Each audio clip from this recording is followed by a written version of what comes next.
Shalom, selamat pagi, selamat hari Minggu Bapak Ibu semuanya. Saya percaya semua kita yang hadir di tempat ini kita siap untuk beribadah, siap untuk melayani Tuhan, siap untuk memuji dan menyembah Tuhan. Amin. Kita berikan sorak-sorai yang paling meriah untuk Tuhan kita Yesus Kristus.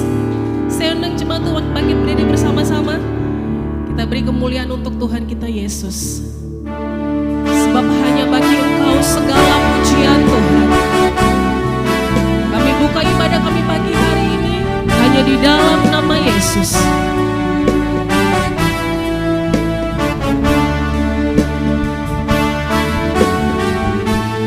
Bagi Dia segala pujian, hormat serta syukur kekal selamanya.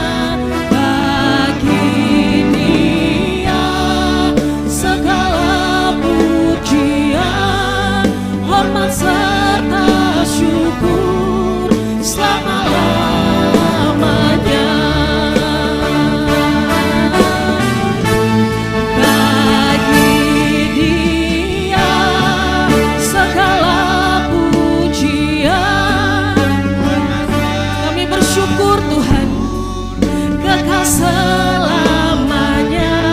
Bagi Dia segala pujian, hormat serta syukur selama-lamanya.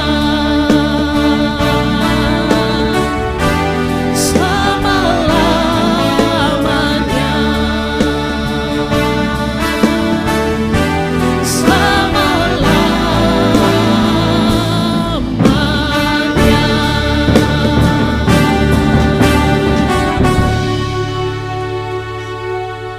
Benar Tuhan, segala hormat, pujian, syukur hanya bagi nama-Mu Tuhan. Kami berkumpul pada pagi hari ini, seberapapun kami yang hadir, kami percaya Tuhan ada di tengah-tengah kami. Oleh karena itu Tuhan, Amin, kami Tuhan. mau serahkan ibadah ini hanya ke dalam tangan Tuhan. Engkau sendiri yang akan memimpin ibadah ini Tuhan. Terima kasih Bapa. Kami juga mau ampun Tuhan, kalau ada kesalahan yang kami lakukan sepanjang minggu ini Tuhan, yang tidak berkenan kepadamu Tuhan. Amin. Ampuni kami, sehingga kami boleh layak untuk masuk dalam ibadah-Mu yang kudus pada pagi hari ini. Terima kasih Bapa. Kami tahu Tuhan, Engkau telah mempersiapkan segala sesuatunya untuk jemaat Tuhan yang hadir pada pagi hari ini Tuhan. Melalui hambanya Ibu Maria Elisa Tuhan, yang Kau utus untuk menjadi berkat bagi kami semua Tuhan. Urapi mulut dan bibirnya Tuhan, sehingga setiap kata-kata yang keluar, itu keluar dari hati-Mu Tuhan, dan bisa memberkati setiap daripada kami. Setiap daripada kami juga yang mengambil bagian dalam pelayanan-Mu Tuhan, kiranya urapan Tuhan turun atas kami semua. Sehingga apa yang kami berikan, itu boleh menyenangkan hati-Mu Tuhan. Karena kami tahu Engkau bersemayam di atas puji-pujian umat-Mu Tuhan. Terima kasih Bapa. Kami akan mulai ibadah ini dengan doa yang Tuhan ajarkan kepada kami. Bapa kami yang ada di surga, dikuduskanlah nama-Mu, datanglah kerajaan-Mu, jadilah kehendak-Mu di bumi seperti di surga. Berikanlah kami pada hari ini makanan kami yang secukupnya, dan ampunilah kami akan kesalahan kami, seperti kami juga mengampuni orang yang bersalah kepada kami. Dan janganlah membawa kami ke dalam pencobaan, tetapi lepaskanlah kami daripada yang jahat. Karena Engkaulah yang punya kerajaan dan kuasa dan kemuliaan sampai selama-lamanya. Semua yang percaya, mari sama-sama kita katakan amin. Silakan duduk saudara.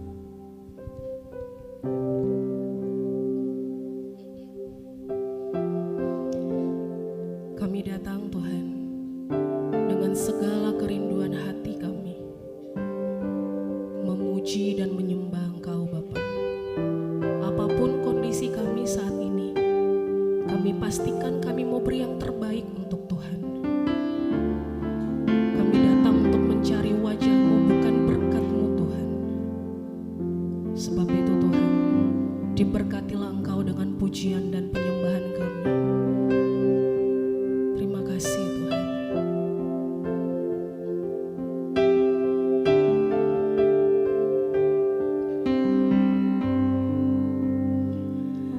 Di hadirat-Mu ku sujud menyembah, ku cari wajah-Mu.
hadirat-Mu Tuhan.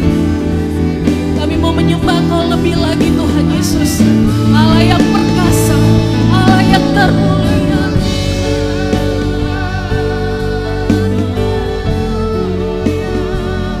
Haleluya. Yesus Yesus Tuhan. Shikara Bapa ya kira Bapa shikara.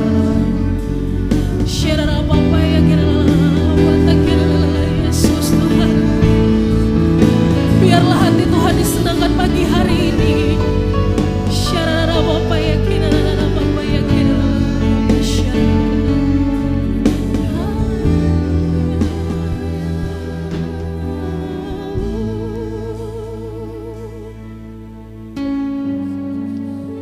betapa kami mengasihi Engkau Tuhan. Tuhan buktikan kesetiaan Tuhan sampai hari ini. Lewati hidup kami. Proses demi proses Tuhan kami lewati bersama dengan Engkau. Mari sembah Tuhan. Naikkan suara pujian penyembahan. Syara Bapa ya kinana namahar.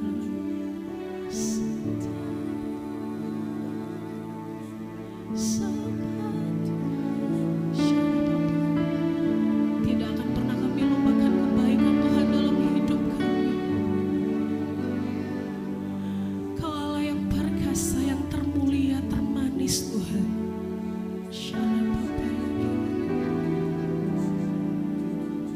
Oh, praise the name of the Lord our God. Oh, praise His name forevermore. For endless days we will sing your praise. Oh Lord, oh Lord our God. Sekali lagi katakan, oh praise the name of the Lord our God. Oh praise His name forevermore. For endless days we will sing your praise. Oh Lord, oh Lord our God. Oh praise the name of the Lord. We praise you Lord Jesus. Yes Tuhan. Forevermore, for endless days we will sing your praise. Oh Lord, our God. Oh praise the name of the Lord our God. Oh praise His name forevermore. For endless days we will sing your praise. Oh Lord, our God. Oh Lord, our God. Oh Lord,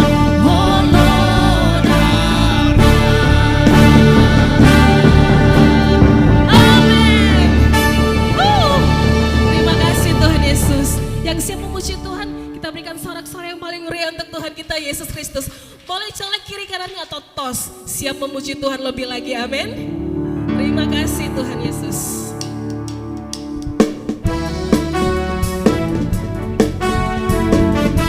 Kami datang dengan hati yang penuh dengan ucapan syukur Tuhan.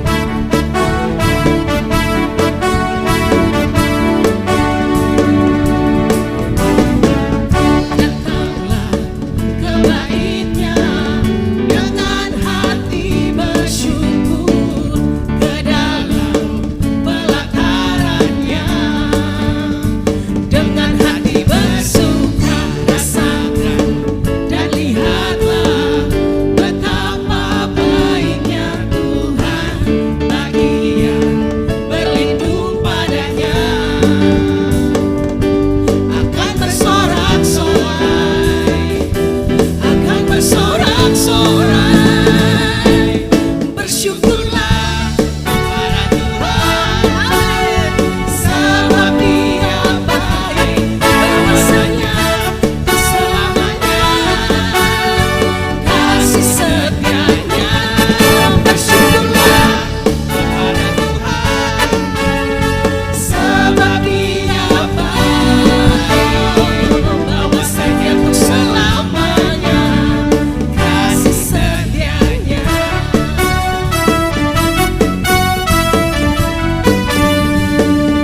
Haleluya untuk Tuhan.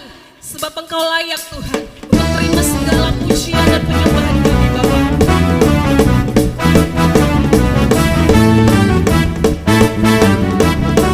Oh yes. Kita bertepuk tangan bersama-sama.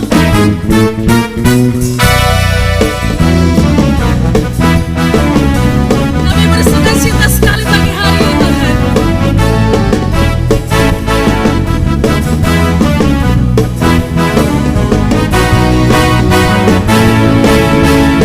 Sama-sama kita katakan nyanyi glory, glory, glory bagi Sang Raja. Oh nyanyi glory, glory, glory bagi Sang Raja.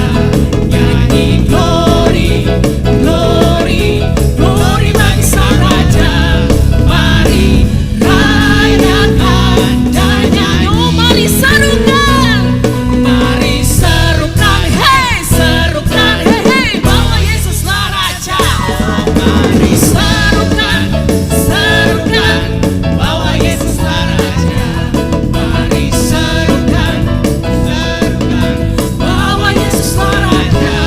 Mari rayakan dan nyanyi. Semua katakan, kita akan merasa bahagia bila kita menyembah-Nya. Oh, kita akan merasa sukacita bila kita semua nyanyi glory, glory, glory bagi Sang Raja. Oh, nyanyi glory, glory, amin. Glory bagi Sang Raja. Nyanyi glory, glory, glory bagi Sang Raja. Mari rayakan dan nyanyi. Oh musik memuji Tuhan. Terima kasih Tuhan.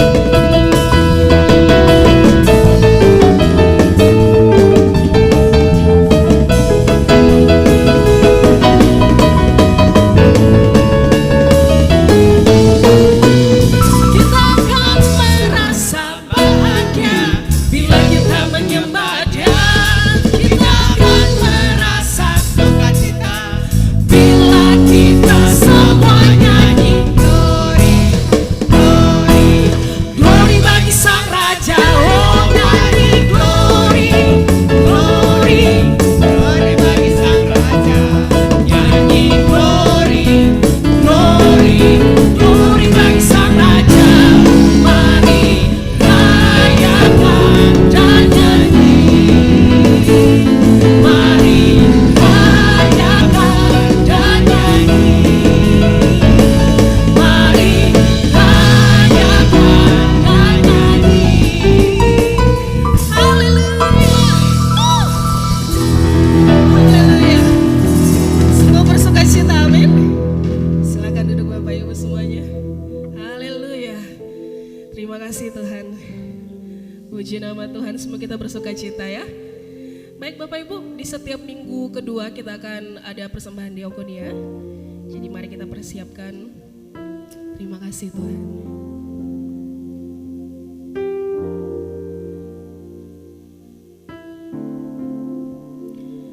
Kami mengucap syukur Tuhan, kalau kami masih diberkati sampai saat ini.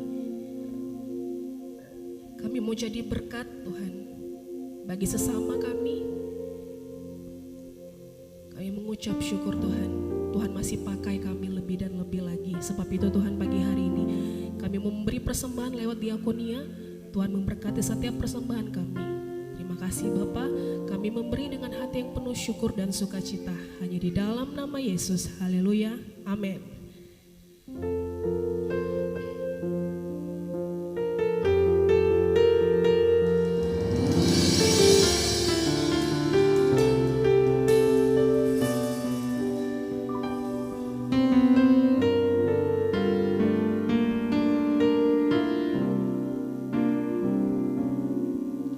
Tiada pernah ku ragukan kasih setiamu ya Tuhan. Setiap waktu dalam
Kau tetaplah Allah penolongku.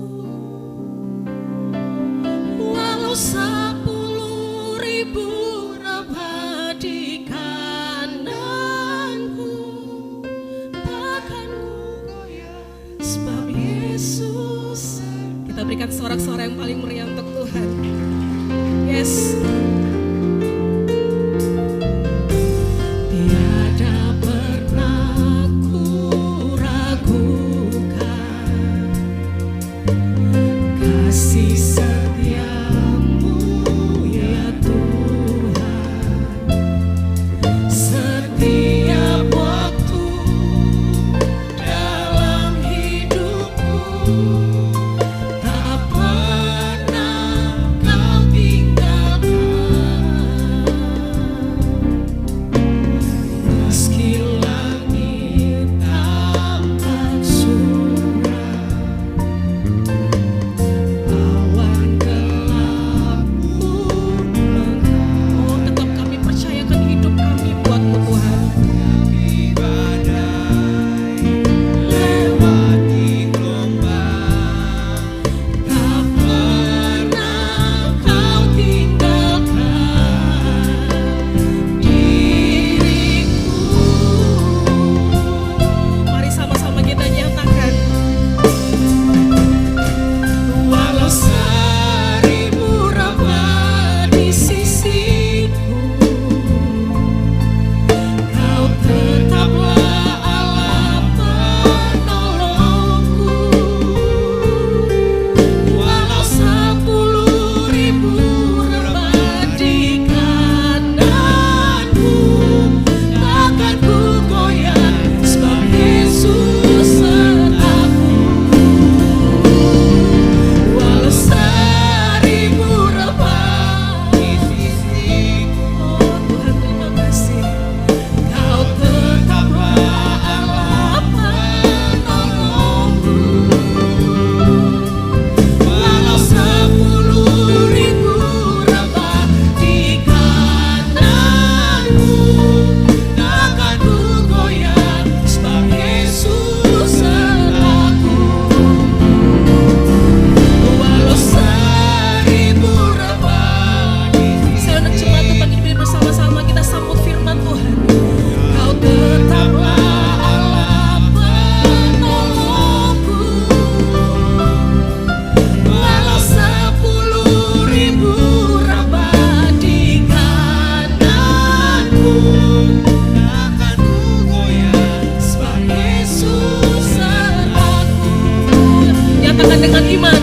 Walau 1000 rebah di sisiku, Kau tetap menolong kami.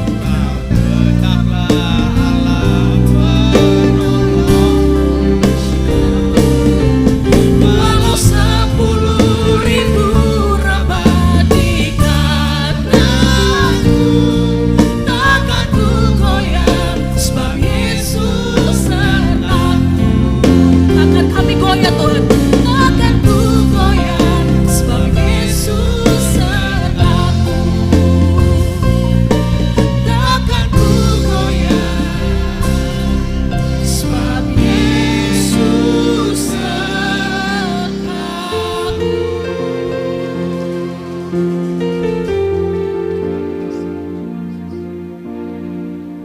Kehidupan tidak selalu mudah ya Tuhan. Apapun boleh kami lewati, badai, gelombang dalam kehidupan ini. Tetapi iman kami tetap percaya kepadamu. Walaupun 1000 rebah, 10.000 rebah, tetapi kami tetap ada di dalam tangan Tuhan yang kuat. Oleh sebab itu kami terus akan melangkah di dalam iman kami kepada Tuhan.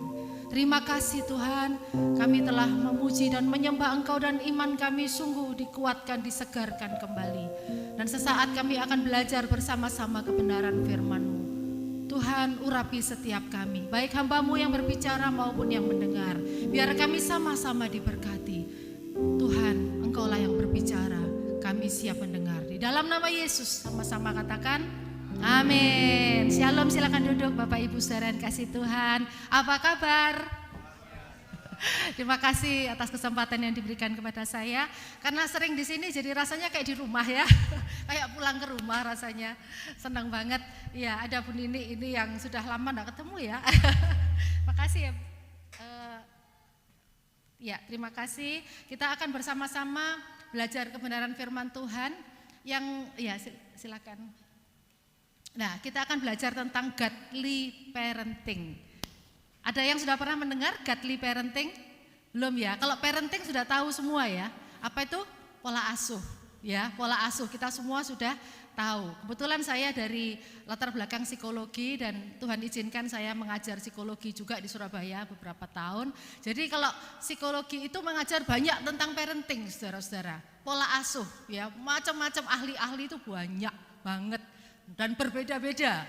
Bingung ya. Tapi tidak ada yang lebih baik dari Alkitab.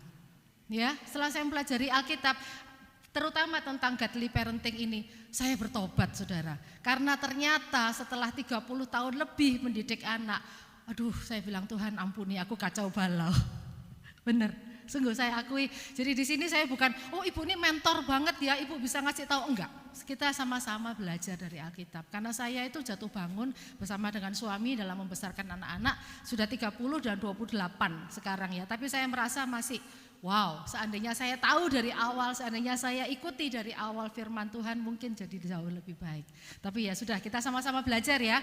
Di sini ada yang sudah jadi orang tua, ada ya, ada yang mungkin mau jadi orang tua, ada yang mungkin jadi kakek nenek. Ya, atau mungkin guru sekolah minggu, atau mungkin siapapun. Tapi di sekitar kita banyak anak-anak, betul? Kita semua punya kewajiban mendidik anak-anak.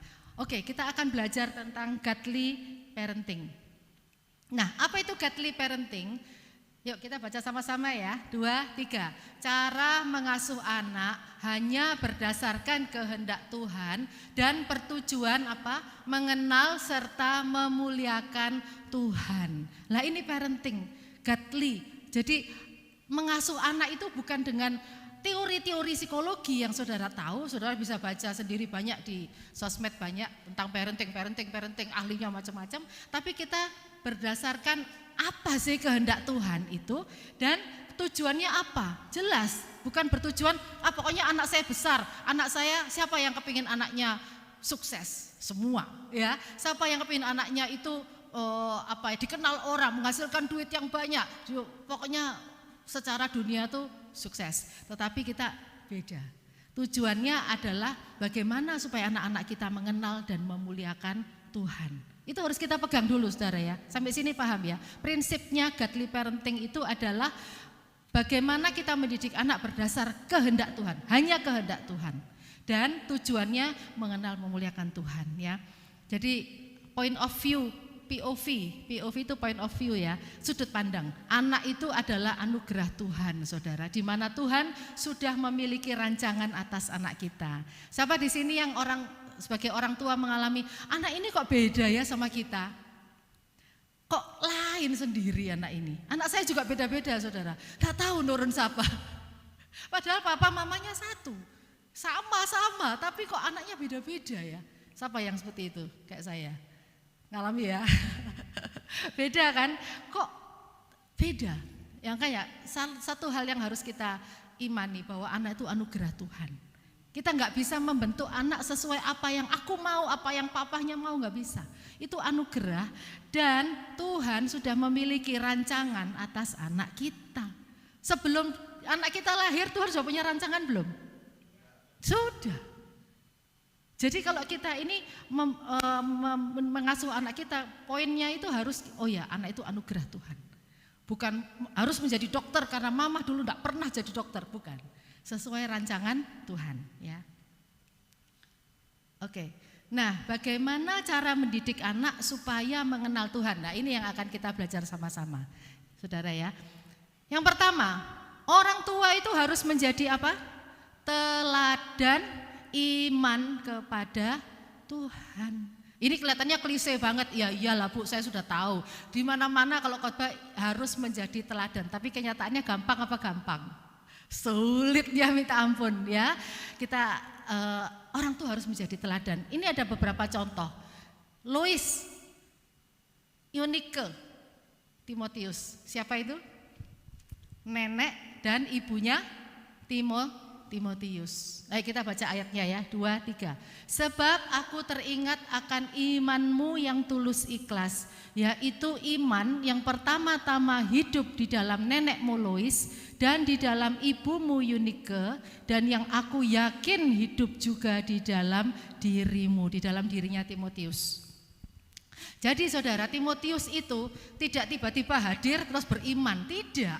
Dia punya ibu yang beriman. Ibunya beriman karena neneknya juga beriman.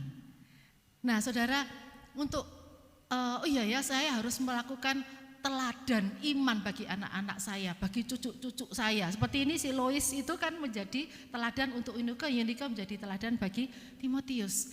Saudara, saya itu dibesarkan oleh nenek saya ya. Nenek saya itu orang sederhana dari Jawa Tengah. Kalau tahu Rembang, Pati, tahu ya. Itu nenek saya masih pakai sewek gitu ya. Jadi pakai rambutnya disanggul gitu. Orang sederhana banget. Bahasa Indonesia aja loh belum bisa. Ya enggak bisa maksudnya, bukan belum bisa. Bahasa Jawa. Bahasa Jawanya kasar lagi. Jadi saya itu dibesarkan oleh nenek saya. Nah, dia itu waktu itu Katolik ya. Waktu itu Katolik masih. Tetapi teladan yang saya dapat dari nenek saya itu, dia itu sering kali pagi, saya masih umur 5 atau 4 atau 5 tahun, saya masih ingat dibangunin pagi-pagi. Ngapain saya anak umur 4-5? Ayo yang gereja, ayo ke gereja. Jadi saya itu naik becak sama oma saya, dipegangin dingin-dingin gitu ke gereja katedral di dekat rumah waktu itu. Hati Kudus Yesus tuh kalau ada yang tahu, Dr. Stomo. Ke gereja katedral situ kan suasananya syahdu gitu. Tapi saya anak kecil kan ya peduli, kan kedinginan dah. Saya meringkuk aja di bangku panjang. Tapi yang saya ingat adalah nenek saya itu ke depan nyalakan lilin, ya mungkin yang tahu gereja Katolik itu begitu ya, nyalakan lilin lalu berdoa di situ. Bahkan ke Gua Maria, itu saya ingat, itu kenangan yang tidak bisa saya lupakan saudara. Walaupun dia tidak berkata-kata, tapi ayo yang gereja, hanya itu. Tapi saya melihat teladan, wah oma saya itu berapa hari sekali, 2-3 hari sekali ke gereja. Dan itu selalu yang dia lakukan. Ngapain ke sini malam pagi-pagi dingin, melok ae. Terus gereja. Jadi sederhana banget. Kalau malam berdoa itu jangan harapkan oma saya berdoa dengan luar biasa, hanya berdoa begini saudara. Itu masih terekam. Tuhan Yesus, terima kasih, berkati anak saya, berkati mantu saya, berkati cucu saya. Amin. Ya. Begitu doang. Setiap malam lagi. Saya kan tidur sama beliau, jadi setiap malam ayo berdoa. Tuhan Yesus, saya juga gitu berdoa, berkat cucu saya mana, saya ngikut aja karena nenek saya begitu. Berkati cucu saya, mantu saya karena ngikutnya begitu. Sederhana, makanya kita itu untuk menjadi teladan, itu gak usah muluk-muluk, oh saya harus belajar bagaimana dulu, enggak. Sederhana, semua bisa lakukan, semua. Asal kita itu tulus seperti nenek saya itu melakukan dengan tulus. Percaya. Siapa yang sudah jadi nenek di sini? Ibu, ibu. Saya berharap ya didoakan. Ya jadi kepingin menjadi nenek itu yang anak cucunya itu melihat, betul? Nah itu ya saudara. Lalu berikutnya, nah yang kedua contohnya Yokebed. Tahu Yokebed? Itu mamahnya Musa. Ya nanti kita lihat sendiri ayatnya ya di Keluaran, enggak salah ya, Keluaran. Nah, Yokebed itu berani menentang perintah raja dan mengupayakan agar Musa selamat serta tetap ada dalam pengasuhan ibunya. Saya ceritakan sedikit tentang peristiwa ini ya. Jadi waktu itu anak-anak kecil itu harus dibunuh, dibuang ke Sungai Nil. Nah, Yokebed melihat Musa, dia melihat anak ini kok elok banget. Ya, dia tidak mungkin tega. Bagaimana seorang ibu bisa membunuh anaknya sendiri? Ayo saya tanya ibu-ibu, kalau anaknya sakit, doanya gimana? Saya aja Tuhan yang sakit, jangan anak saya, kan gitu kan? Abang ini bunuh anaknya sendiri kan enggak masuk akal. Tapi itu harus perintah. Yokebed enggak mau. Dia menyembunyikan Musa 3 bulan, kemudian dia membuat kayak semacam peti ya, yang waterproof. Kemudian Musa ditaruh di situ, gitu. Ibu yang punya hikmat dari Tuhan, lalu dialirkan ke Sungai Nil. Wow, begitu dialirkan ke Sungai Nil, anaknya yang perempuan, siapa yang ingat namanya? Miriam ya, disuruh ikut, ngikuti si adiknya itu. Bisa terjadi enggak itu terbalik kemudian dimakan binatang atau apa? Bisa. Tapi Yokebed melakukan sesuatu sesuai dengan hikmat Tuhan. Dan akhirnya Musa itu ketemu sama, siapa ingat? Putri Firaun yang sedang mau mandi. Dan dia melihat, lucu ya 3 bulan itu lucu-lucunya ya. Bahkan keponakannya saya datang, 3 bulan ini lucu Pol gitu ya. Lucu banget, gemoy-gemoynya gitu ya. Jadi dilihat itu, wah langsung mau diangkat. Lalu si Miriam itu tanya, mau tak carikan ibu buat menyusui? Wow, ini kelihatannya tidak masuk akal, ya toh? Tapi percaya kalau Tuhan sudah mengatur anak-anakmu, semuanya aman di dalam tangan Tuhan. Yokebed hanya melakukan itu dan kemudian dia menyusui Musa, dibayar pula. Wah, enak-enak gimana? Bukan hanya anaknya gak jadi dibunuh, dia menyusui anaknya, dia bisa mengajar anaknya, dibayar pula. Dan Yokebed itu pada saat Musa sudah besar, dia menyerahkannya kepada putri Firaun. Mungkin dia besar itu tidak sampai remaja, tapi mungkin sudah balita. Nah, tetapi yang penting di sini adalah Yokebed itu mendidik Musa selama masa-masa keemasan, golden age-nya, usia-usia emas, yaitu balita itu tadi loh saudara. Jadi kalau kita punya anak balita, cucu balita, atau mungkin anak sekolah minggu di sini itu penting banget.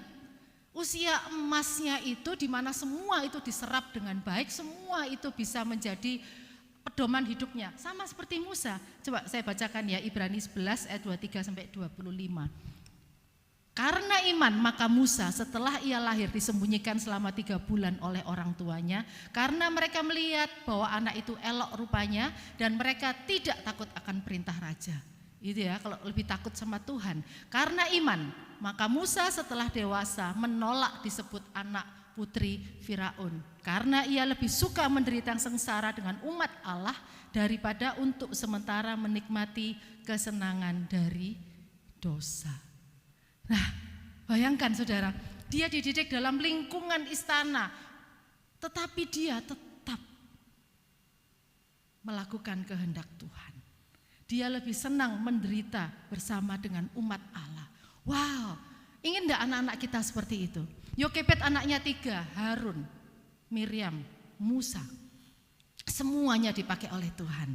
Mau anak-anak kita dipakai oleh Tuhan? Mau, tapi kita ini harus terus seperti Yokebed, terus berjalan di dalam kehendak Tuhan. Maka hal yang mustahil bisa terjadi dalam kehidupan anak-anak kita. Ada contoh wanita lain ya di dalam dunia ini, baru-baru ini saya lihat di YouTube, saudara juga bisa lihat di YouTube. Seorang kepala sekolah, wanita juga, orang Kristen pula, tetapi dia itu hidupnya itu suka ini loh saudara, jaim gitu loh, ingin dilihat orang tuh kaya, ingin dilihat dia tuh sukses. Jadi kalau dia bilang di YouTube itu, kalau saudara-saudaranya datang dari luar pulau, diundang makan, dikasih barang-barang dan sebagainya supaya dianggap dia tuh keren, kaya dan sebagainya. Nah, gaya hidupnya dia yang melebihi gajinya dia sebagai kepala sekolah, walaupun suaminya juga waktu itu masih kerja, akhirnya membuat dia kesulitan. Tapi orang tua masih kerja ya, papa, mama masih kerja maksudnya, suami dan istri. Suatu ketika suaminya stroke. Sehingga si ibu kepala sekolah ini harus bekerja sendiri. Tapi itu tidak mengubah gaya hidupnya menurut pengakuannya sendiri. Dia terus bergaya hidup mewah. Sehingga dia akhirnya tidak punya uang. Apa yang dia lakukan? Pinjol. Pinjaman online. Dan dia lakukan itu.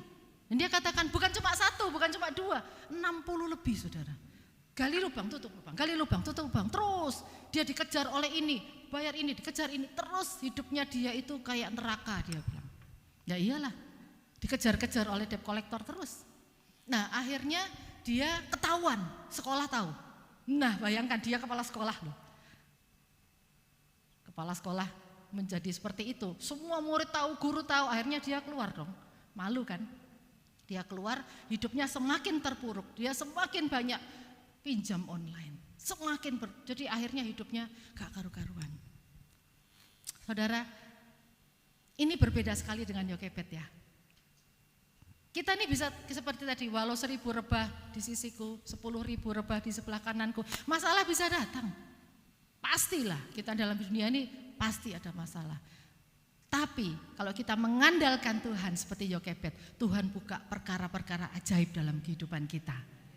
Tetapi sebaliknya kayak ibu ini tadi, dia mengandalkan, Amsal katakan apa? Percayalah kepada Tuhan dengan segenap hatimu dan jangan mengandalkan kekuatanmu sendiri. Akui dia dalam segala lakumu, maka dia akan meluruskan jalanmu. Pegang itu saudara, ya. Jadi ini tentang Yokebed ya.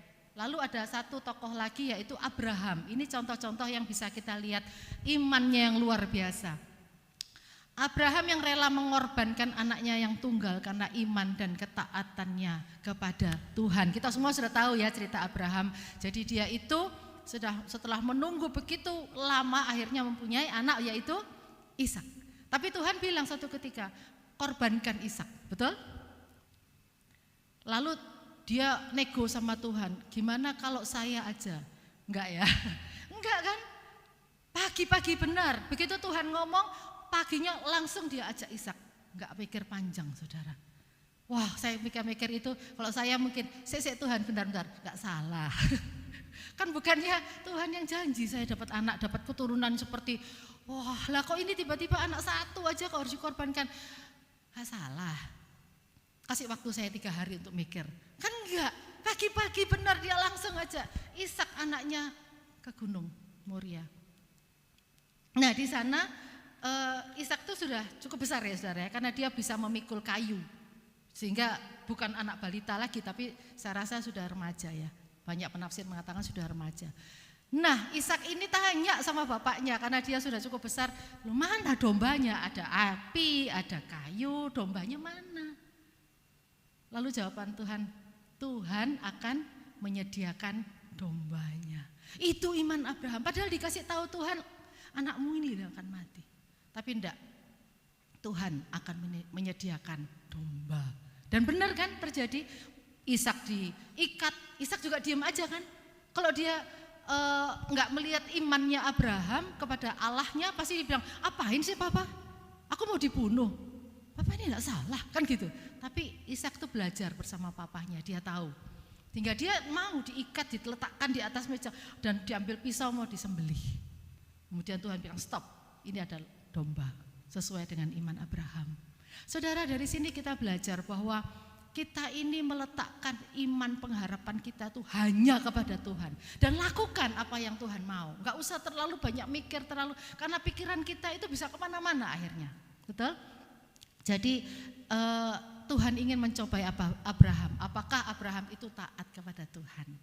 Nah saudara, iman yang seperti ini loh yang dilihat oleh Ishak. Oh papaku tuh seperti itu. Oh papaku itu mengikut apa kata Tuhan. Sehingga dia juga mau ikut. Enggak apa-apa, aku diikat mau dibunuh pun enggak apa-apa. Luar biasa ya. Marilah kita sebagai orang tua atau sebagai nenek kakek, kita melakukan segala sesuatu bukan dengan kata-kata kita, tapi dengan perbuatan kita, saudara. Dalam 3 hari perjalanan itu kan pasti banyak pikiran tuh, kok bener tah gitu ya. Tapi ini enggak, lakukan saja. Saudara, baru-baru ini kan juga rame ya tentang pendeta dan pengacara yang terlibat KDRT ya, sudah tahu semua kan ya. Nah, kalau di depan mimbar si papa itu pasti berkobar-kobar, berapi-api, berasap-asap ya kan. Tapi kalau di rumah istrinya bukan mau dipukuli. Bukan hanya dengan tangan, dengan diambil besi dan mau dibunuh pakai pokoknya ngelihatnya aja saya sudah enggak tahan ya. Padahal dia pengacara, dia juga ada foto-fotonya dia memberi kepada orang miskin dan lain sebagainya. Kira-kira anaknya itu melihat itu seperti apa bapaknya ini? Ngomong di depan mimbar bagus, ngasih orang kelihatannya murah hati, tapi di rumah seperti itu. Saudara, biarlah ini menjadi teguran buat saya dan kita semua. Anak itu melihat bukan dengan kata-kata, tapi apa yang kita lakukan. Kita lakukan apa, anak itu lihat, sesederhana apapun. Ngomongnya bisa pinter, enggak masalah. Tapi yang di rumah dilakukan itu harus cocok, harus sama, ya. Baiklah, ini juga merupakan teguran ya buat saya juga, saudara ya. Apakah ngomongnya aja NATO ya, no action, talk only, ngomongnya pinter ya. Oke, Jadi ini Abraham ini contoh di mana yang baik ya. Nah, yang kedua saudara, bagaimana sih cara mendidik anak supaya mengenal Tuhan? Yang pertama tadi apa?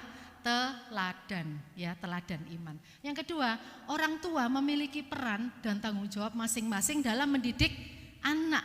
Ternyata papa dan mama itu punya peranan masing-masing di dalam mendidik anak.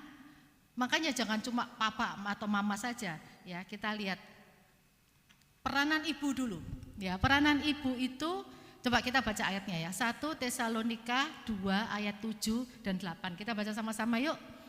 Tetapi kami berlaku ramah di antara kamu sama seperti seorang ibu mengasuh dan merawati anaknya.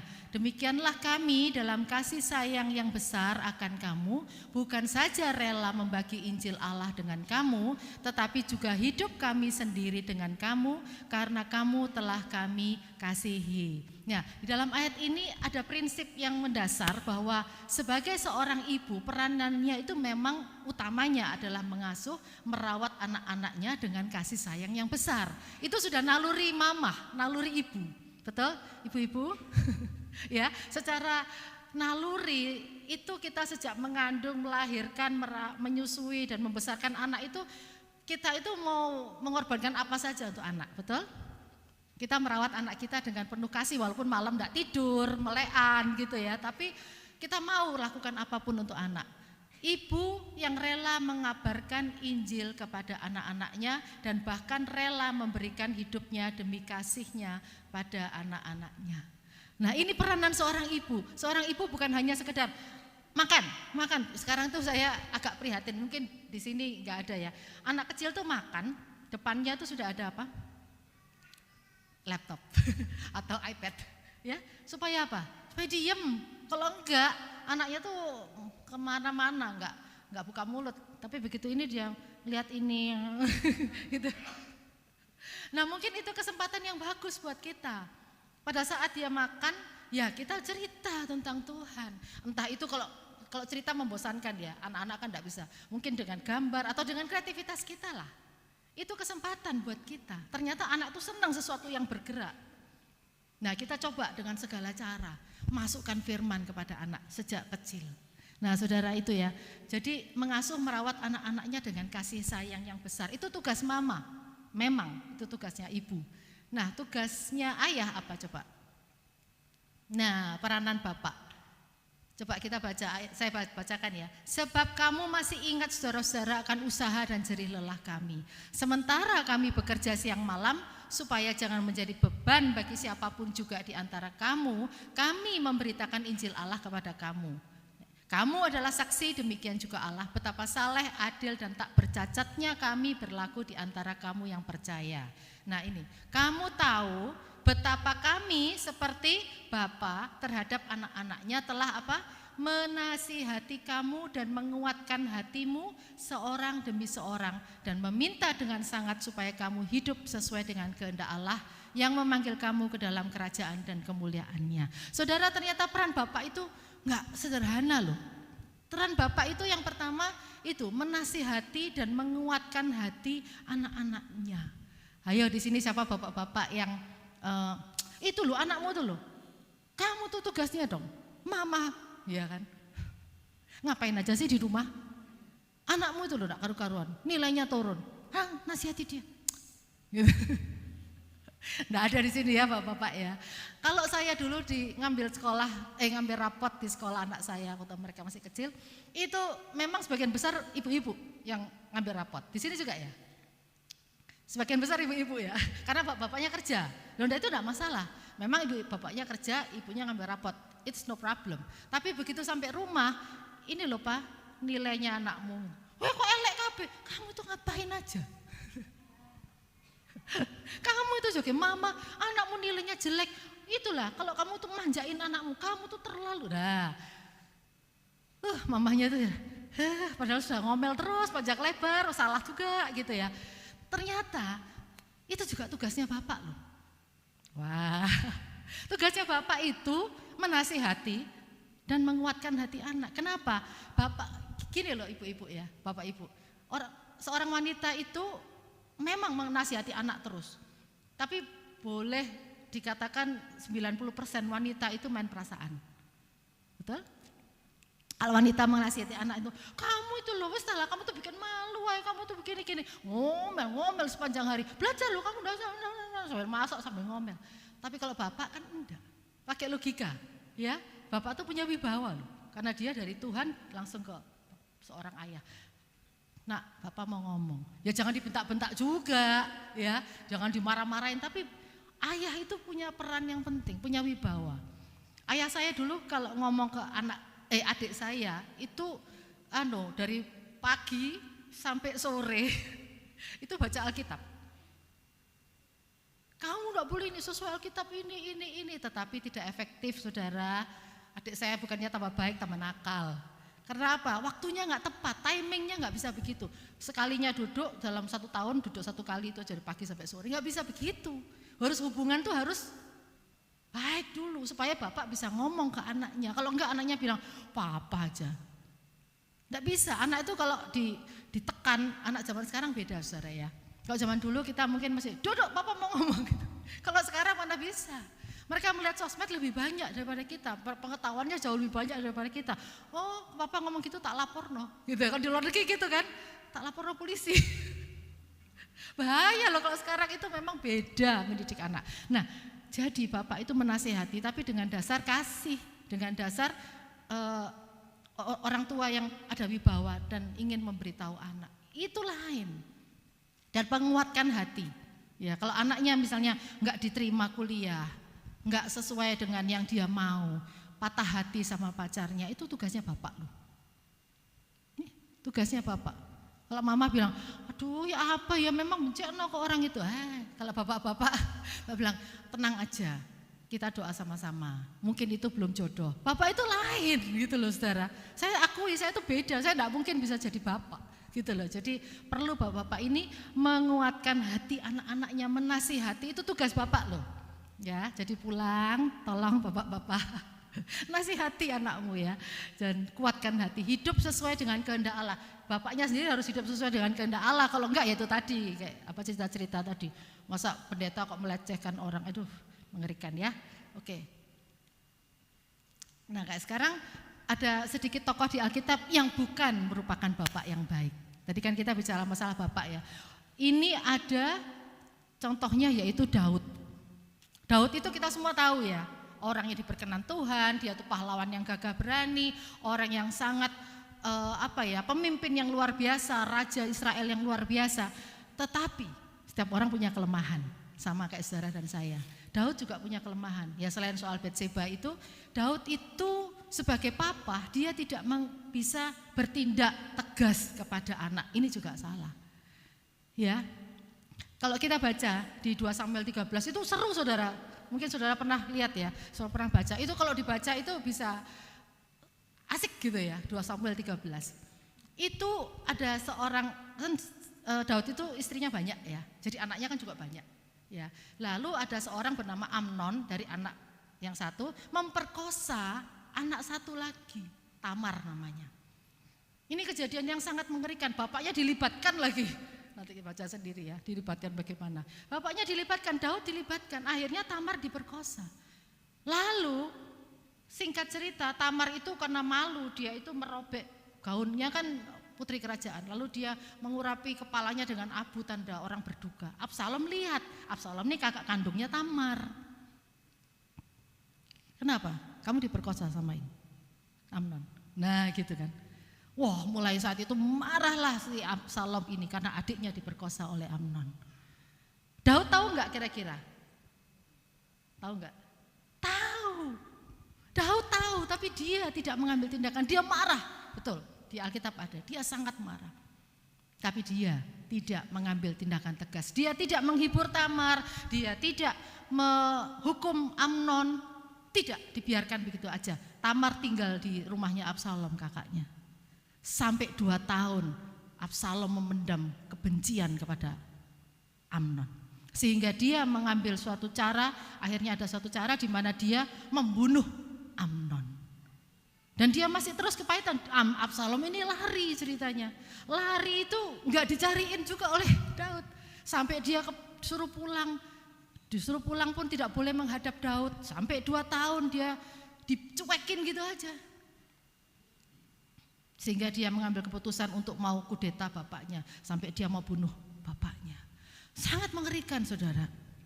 Inilah yang terjadi kalau bapak dari awal tidak mau tegas kepada anak-anaknya. Ya, anak-anak itu kalau teori psikologi, sekarang nggak boleh, ya, mendidik anak tanpa teguran, tanpa pukulan. Waduh, anak-anak jadi generasi stroberi, saudara tahu generasi stroberi?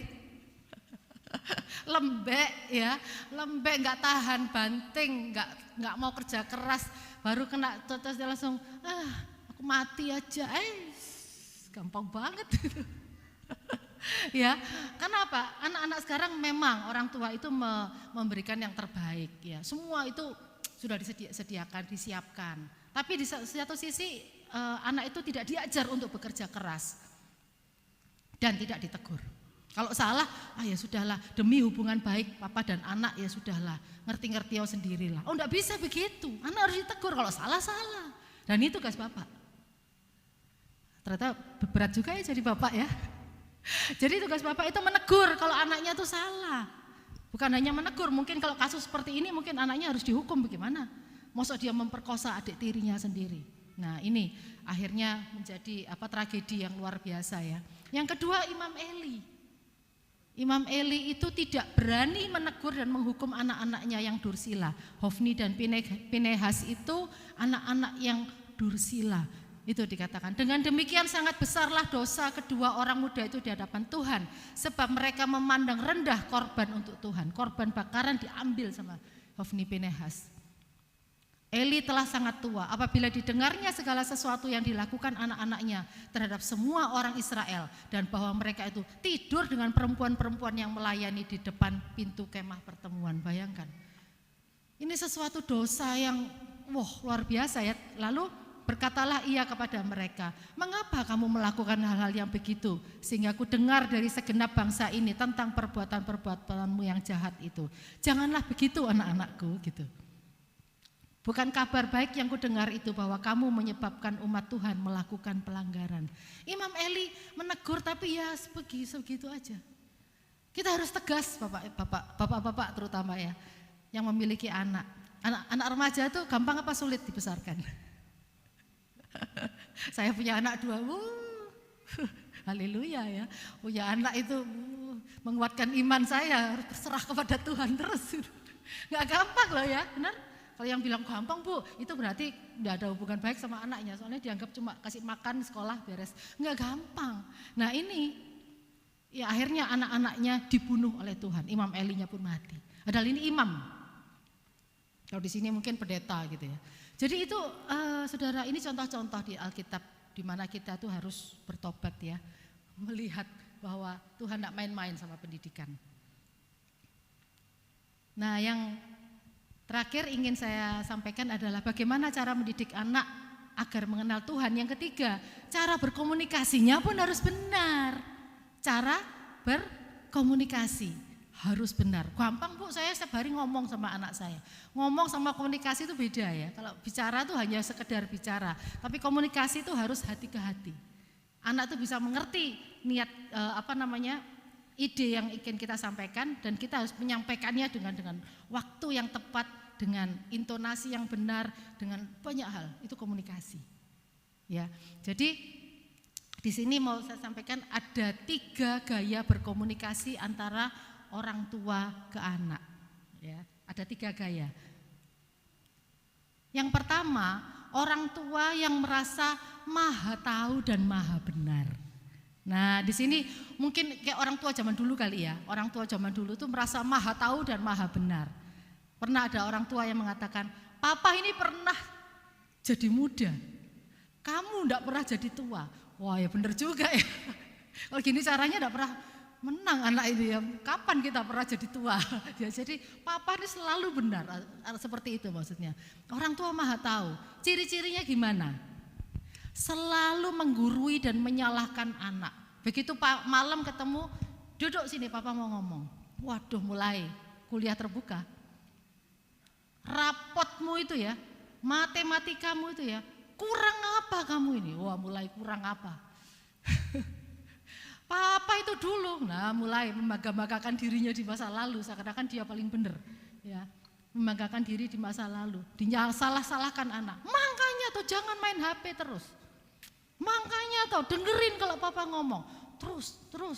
Dia enggak pernah dengerin anaknya. Dengerin papa ngomong apa. Itu ciri-ciri orang tua yang maha tahu. Seperti Tuhan ya, dan maha benar. Lalu tidak mau memahami perasaan anak.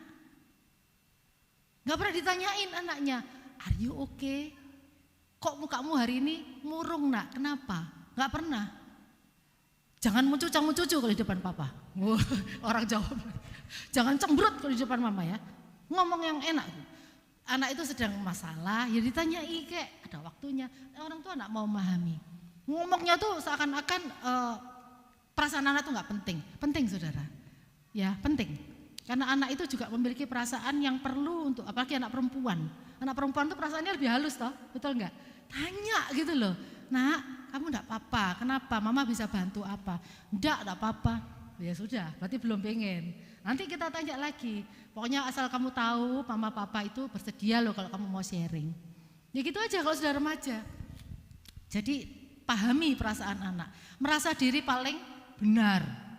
Lalu apa? Sulit meminta maaf ke anak. Ya.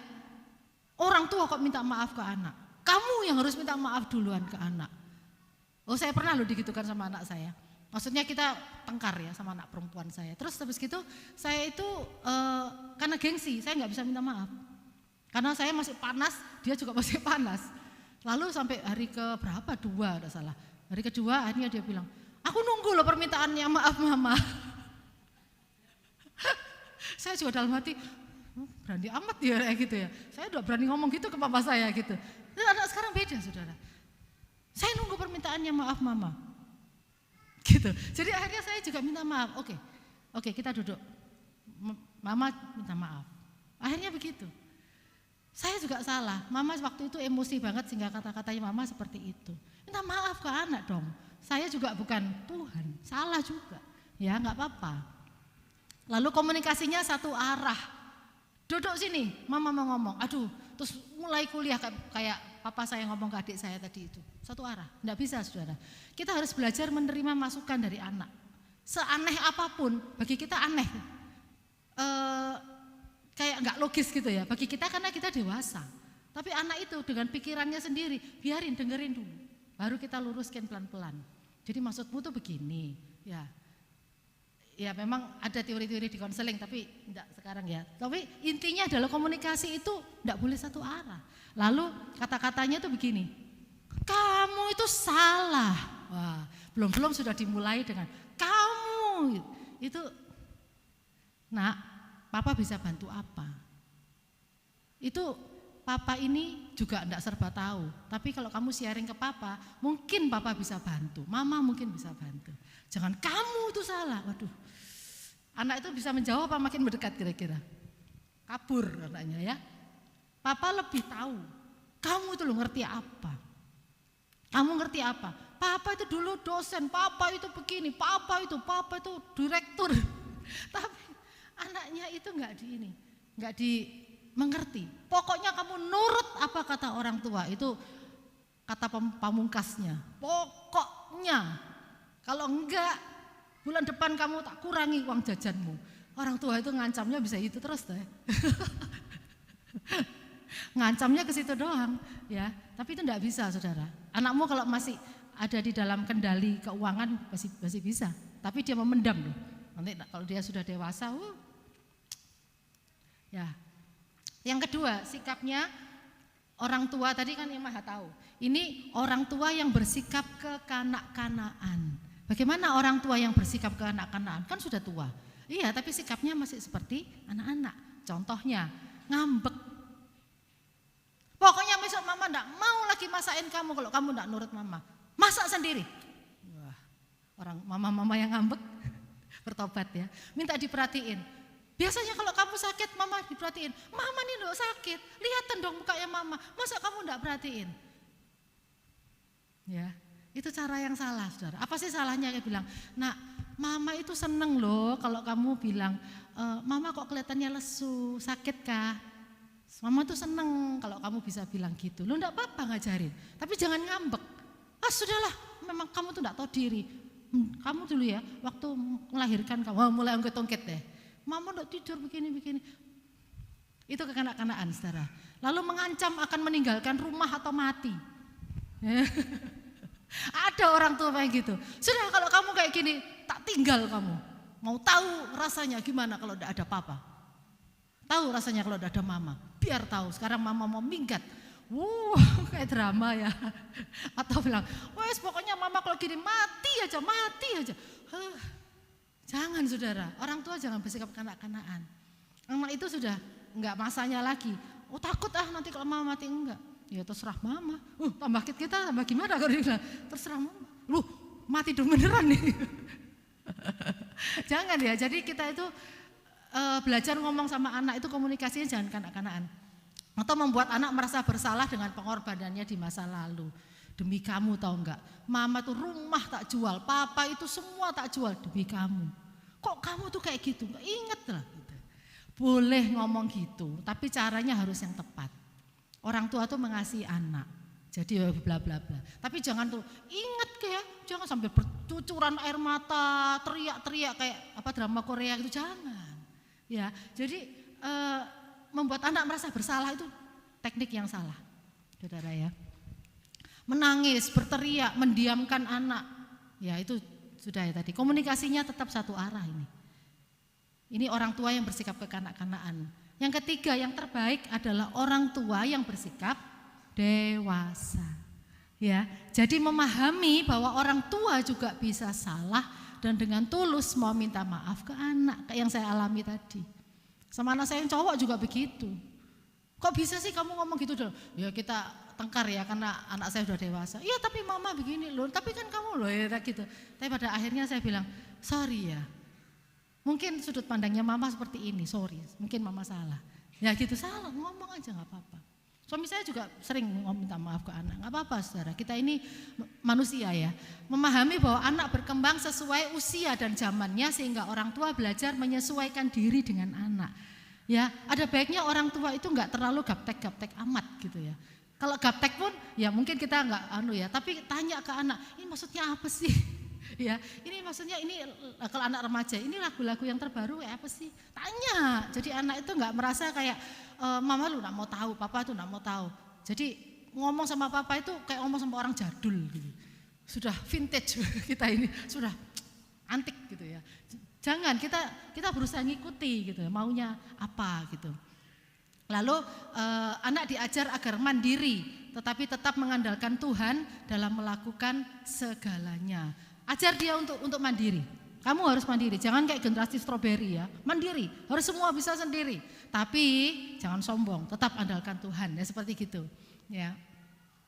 Orang tua memahami perasaan anak dan mau mendengarkan sudut pandang anak. Ini tidak gampang loh saudara, mendengarkan sudut pandang. Coba kamu ngomong. Jujur aja saya belajar konseling dan saya ngajar konseling.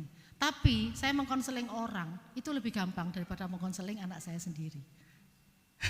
Kenapa? Karena saya emosi, betul? Kalau saya konseling orang, kapan hari itu orang konseling 5 jam. Suami saya kok betah ya kamu dengerin orang ngobrol, ngomong 5 jam. Karena saya enggak pakai emosi, kan kita profesional ya maksudnya sebagai hamba Tuhan. Tapi kalau dengan anak saya gemes rasanya tuh ngomong itu gimana? Rasanya saya sudah tahan kepingin cepat ngomong. Iya. Padahal saya itu konselor tapi ngomong sama anak itu enggak gampang saudara. Saya tahu emosi kita terlibat. Tapi coba belajar. Dengarkan sudut pandangnya kayak apa. Saya enggak mau ke gereja. Enggak, aku enggak mau ke gereja. Wah kita ini langsung mendidih. Langsung asapnya ini keluar. Dengerin, kenapa? Gitu ya. Enggak, pokoknya enggak mau. Orang gereja munafik semua. Waduh. Ya, komunikasi dua arah saudara. Jadi anak itu percaya sama kita, itu enggak gampang, sungguh-sungguh enggak gampang.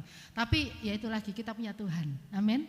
Seperti tadi, walaupun ada gelombang apapun, tetapi kalau kita mengandalkan Tuhan, Tuhan buka jalan. Tuhan melembutkan hati anak, melembutkan hati kita juga sebagai orang tua, supaya kita bisa ngomong. Jadi saudara, pengasuhan anak untuk mengenal Tuhan tadi harus menggunakan cara komunikasi yang dewasa. Oke, yang terakhir, kesimpulannya adalah godly parenting itu bagaimana mendidik anak agar memuliakan Tuhan. Pertanyaannya ada 3, jawabannya adalah orang tua menjadi teladan, orang tua memiliki peranan masing-masing, dan orang tua harus berkomunikasi dengan benar. Ya, kiranya ini boleh menjadi berkat bagi setiap kita. Kita menjadi orang tua, menjadi sahabat buat anak-anak, menjadi kakek nenek, menjadi guru sekolah minggu, gembala, semuanya itu kita lakukan untuk kemuliaan Tuhan. Amin. Mari kita berdoa. Tuhan Allah Bapa di dalam surga, kami menyadari bahwa kami sebagai manusia tidak mudah membesarkan anak-anak untuk mengenal Tuhan, untuk memuliakan Tuhan, karena kami sendiri adalah orang berdosa. Mendidik anak-anak yang juga berdosa itu bukan hal yang mudah. Tapi kami selalu punya Tuhan, kami selalu punya Allah yang menolong kami. Di dalam ketidakmampuan kami, Engkau selalu mampu. Di dalam kemarahan kami, Engkau yang mampu mendinginkan suasana. Sehingga kami boleh Tuhan memberi teladan yang terbaik buat orang-orang di sekitar kami. Sehingga kami boleh berkomunikasi dengan benar. Sehingga kami boleh menjadi orang tua, bukan sekedar orang tua yang hanya bisa pintar berkata-kata, tetapi perbuatan kami ini menjadi teladan. Terima kasih Tuhan, tolonglah kami hari demi hari di dalam kami membesarkan anak-anak atau orang-orang di sekitar kami. Biar semua ini bisa memuliakan nama Tuhan. Di dalam nama Yesus kami mengucap syukur, haleluya, amin.